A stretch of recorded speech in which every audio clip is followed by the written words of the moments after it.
3 times a week. Is it current events? How often do you meet? Once a week. And how often do you talk about politics? Practically every time. Every day. Every day. In different Every classes. time. There are different, and there are other Okay. classes that There are other politics classes. So, of the people We're who talking about Trump too a lot. okay, of the people who come here, how many people would say that they identify left of center, and how many people say they identify right of center? Okay, left of center, right of center. I'm in the middle. How many people right of center?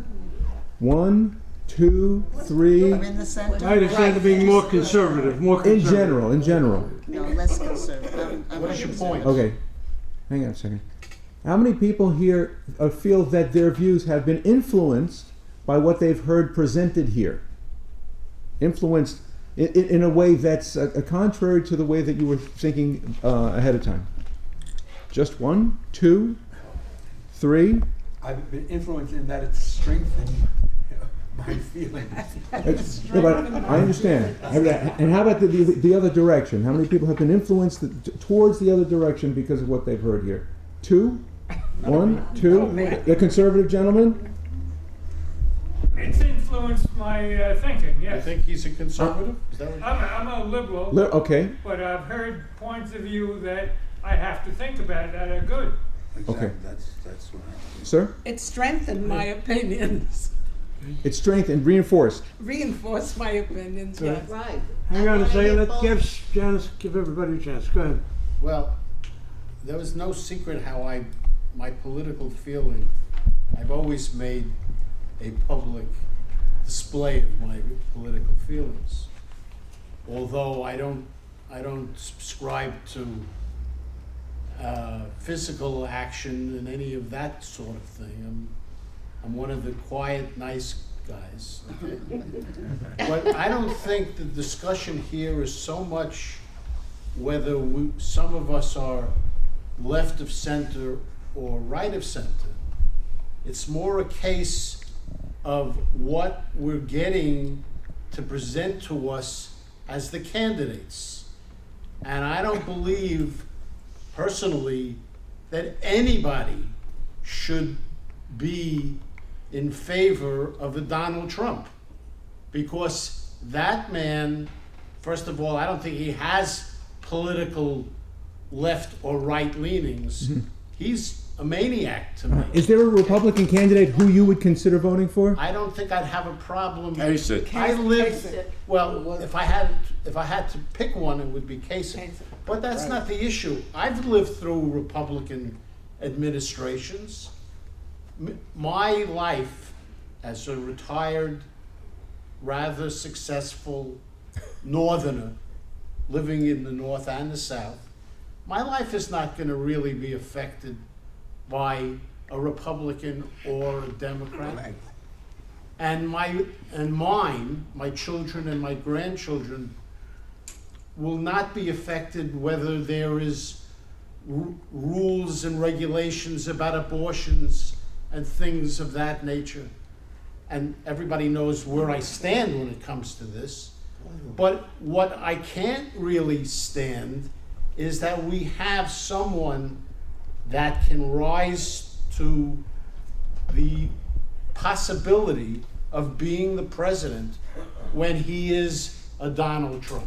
You know the worst thing, to me, the worst thing about Trump, the worst thing, we don't know what the heck we're looking at. We don't If the guy know gets what- elected, we don't know which what direction he are we can going to do. go in on almost every issue? We cannot know what he can do. He will Please, take one please. position on Monday and Friday it's 180 degrees turned around. Let me answer that, please. Go ahead. I don't want big government in my life. I don't want the government telling me where I spend my tax money, where I give it to. They take it and they use it the way they want.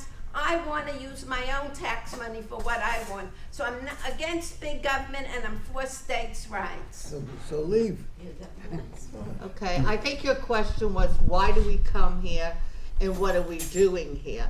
And I think our leader, Alan, who is a Republican, That's fine.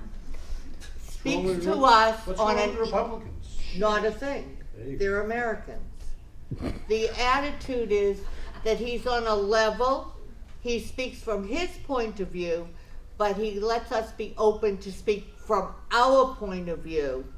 And then he takes whatever we say and he fixes it, he tweaks it to where he sees it's going. And that leaves us open. I think here I learn the other side. And I don't think I can really feel secure in what I think unless I know what other people who are different than me in their thoughts say. Okay, good. I know we only have a few minutes left. Of the people who are, how many people are voting today? Of the people who are voting, who are willing to acknowledge it, how many people are voting Republican today? And voting in the Republican primary?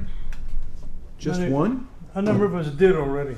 Oh, okay. Well, so this counts in people who have voted by mail in advance. How many people are voting in the Republican primary? Only one person? No. There's another one in front. Oh, and okay. I Only didn't two vote yet, out of 40?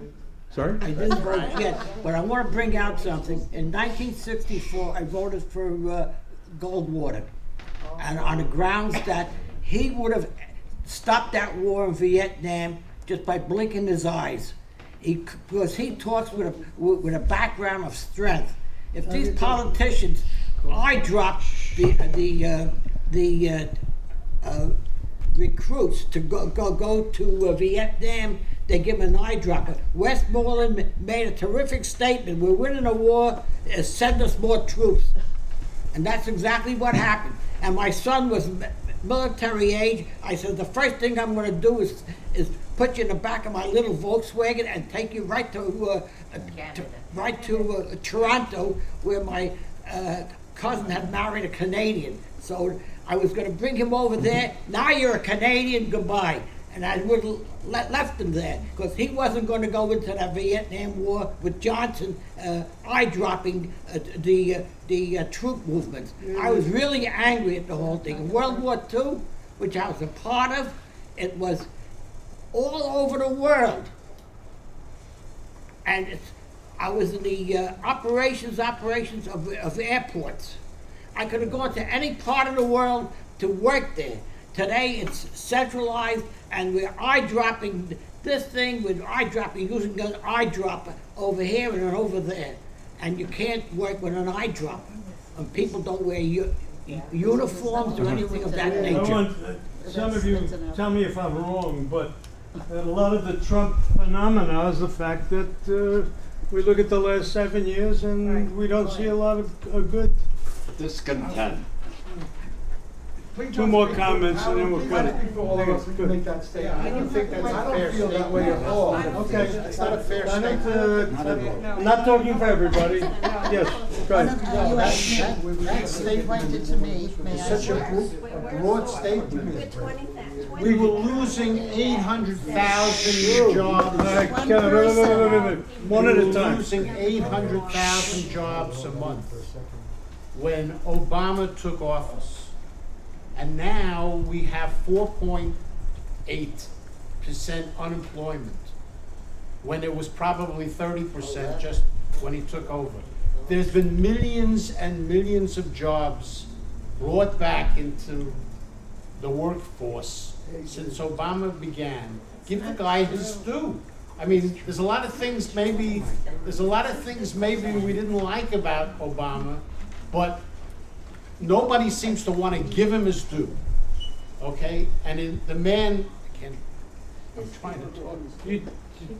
You talk to the 45 to 60 guy who still has a family and who's been laid off and can't get his way back into the workforce. Well, He counts as in this, he doesn't count. Obama, or do we blame Congress for that, okay?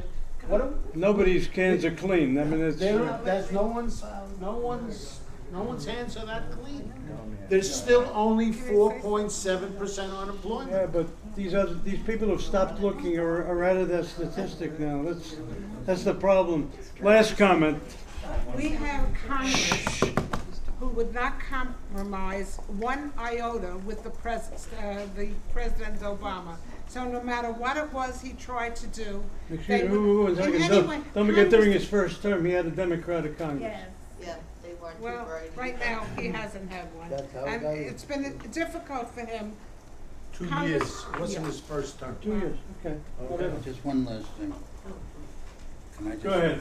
I just wanted to say to the question you asked about what goes on here. I've been down here for 4 months, and unhappily, it's gonna end in a few weeks. I'm going back up north.